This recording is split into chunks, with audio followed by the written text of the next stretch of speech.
how's it going? So, we're back in the automotive excellence that is this Hyundai Veloster. And, well,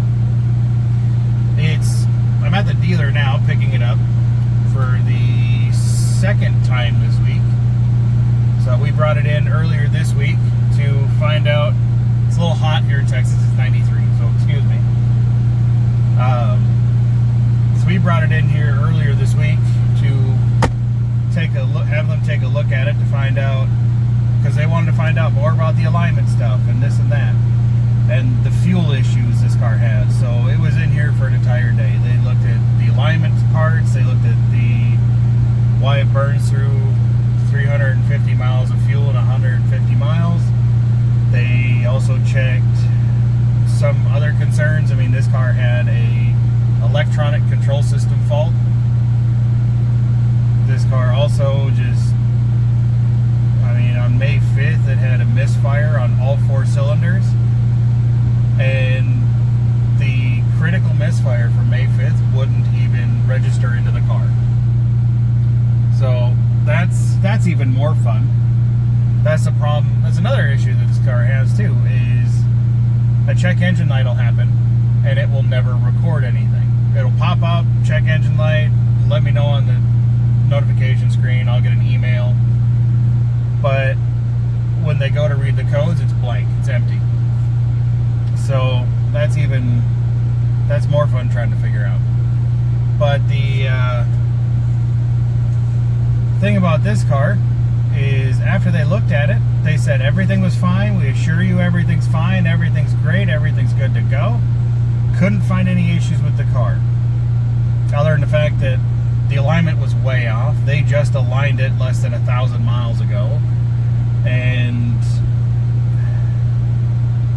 yeah, no matter whatever Hyundai tries to call Hyundai Motor America, HMA, to have them send an engineer out to look at this car, Hyundai Motor America always replies back as no.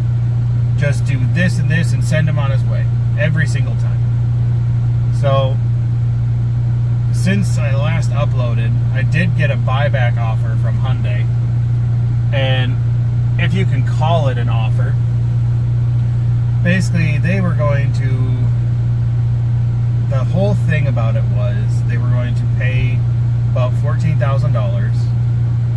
I would still owe about $6,700, and then I would lose the car with no way to get into another vehicle, because they said it didn't actually qualify for lemon law. Now, mind you, this thing has been in and out of the dealerships for, well, now 240 days of ownership, and I've owned it since December of 2020, which I talked about in the other video. And no matter what happens, like Hyundai, not the dealer, but the manufacturer keeps pushing the mileage out, saying, oh no, we'll have him drive it for this long, have him drive it for this long, and they keep pushing it out past their mileage, because they consider lemon law buyback at $25,000, which I know that's false, because there's actually 2 other people I've known with Velosters that have had theirs bought back under lemon law, and one of them had more mileage than me. I'm only at 42,500 right now. And it's just like, no matter who you try to talk to at Hyundai Motor America, they don't care. I mean, they honestly really don't care. But it's like this car is trying to invent new ways to, I guess, forever sleep me, because I can't say the other way. After I got the car back from the dealer, I drove home, which is about 4 miles from the dealer, and I was getting great gas mileage, which was weird, because usually it would have, burned about maybe 10-15 miles of fuel from here to home. But it only burned like 1 mile, which was super cool. I thought, maybe them testing the fuel trims made the car think, oh, yep, I'm messed up, let me fix myself. But then when I got home, I smelled gas a little bit, and didn't really think too much of it. It was just very faint. But then the next day, on Wednesday, I went to my prosthetics appointment. And when I went to my prosthetics appointment, I was about 4 blocks away. I got a check engine light popped on, an electronic control system fault, and then just reeked of fuel. Started seeing white smoke come from under the hood. Started to smell what smelled like burning plastic. And yeah, it just, apparently the high pressure fuel line popped off. It is a one-time use nut, and when the dealership in Louisiana replaced the injectors, coil packs, spark plugs, fuel rail, all that stuff up front under warranty, they didn't replace a high pressure fuel line. And the only thing that we're thinking of is when it was crashed last year, that caused just enough issue to make the fuel line, have a lot of problems. But we shall see about that. So I've been assured that everything is fixed, but I've been told that story before. And I don't know, I guess we'll see what happens, because this car is going to go to Louisiana this weekend, and I'm going to have a friend of mine that owns a shop. I'm going to have him look over the car, because obviously no one at Hyundai knows what to do or what they're doing. And I need someone who isn't paid by a Hyundai dealer to look at this car. But this car has had now 27 alignments since December of 2020. I recently have gone through another set of tires, so it has gone through 6 full sets of tires. But according to Hyundai, there's nothing wrong with this car, which is even more frustrating than, I guess, missing a leg. It's absolutely just ridiculous. So I don't know what's going on with this car. I don't know what's going on with it. Now, I've been working on cars for quite a long time. Could I fix the car? Yeah, absolutely. But being as the fact that the car is under warranty, I shouldn't have to. I shouldn't have to sit there and spend my time and money to fix something that should be fixed, or in this car's case, scrapped and crushed and, I don't know, thrown into a river. Well, probably not. It's all steel. It'll kill fish. But I don't know. This car is just, it's had about 2,200 miles on it since the dealership crashed it last year. Because with everything else that's been going on with it, terrified to drive it. I absolutely hate driving it. I drive it when I have to, and that's about it. But I don't know. We'll see what happens. It's going to exclusive over in Shreveport, Louisiana. They're fantastic. They did some work on my Civic Si. I'll put a picture up of that. And yeah, that car was great. Never had any problems with it. We did a Frankenstein build for that one. So in case anyone asks, a Frankenstein build, you take the bottom end from one engine, the head from another.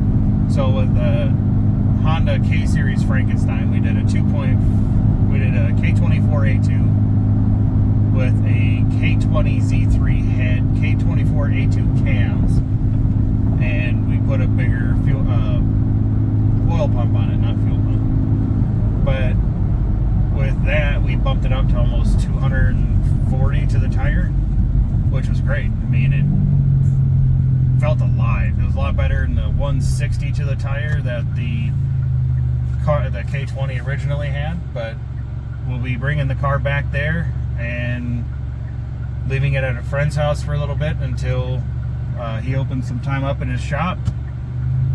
And from there, we'll just see what's going on with it. Because the weird thing is, underneath the car, when you look at all the control arms and everything like that, the only thing that's really wrong is if you look at all the bushings are very cracked, which is strange for a car of 42,000 miles.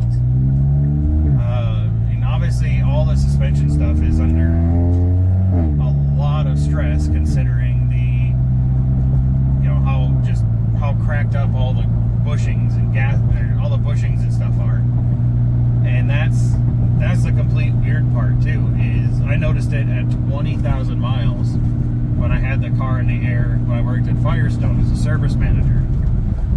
And I brought that up to Hyundai at that point too. No, that's fine. But it wasn't. I mean, that's where I think most of the problems are coming from. There's something on this car that is just causing nothing but problems. If you've seen the movie Christine, this car feels like it's pretty close. I think it's possessed. I don't know. I'm just so frustrated with this whole ordeal. I've had to get an attorney to go after Hyundai Motor America because Hyundai's buyback offer was a complete joke. And after I refused the offer, they don't return my phone calls, don't return emails. I've tried being nothing but nice to everyone there. Because there's no point, like, even when the dealership crashed my car, was I upset? Oh, yeah, I was upset. But there's no point in getting mad about something like that, because getting mad and throwing a tantrum and stomping and all of this and that, that's not going to get you anywhere. It's going to make them not want to help you.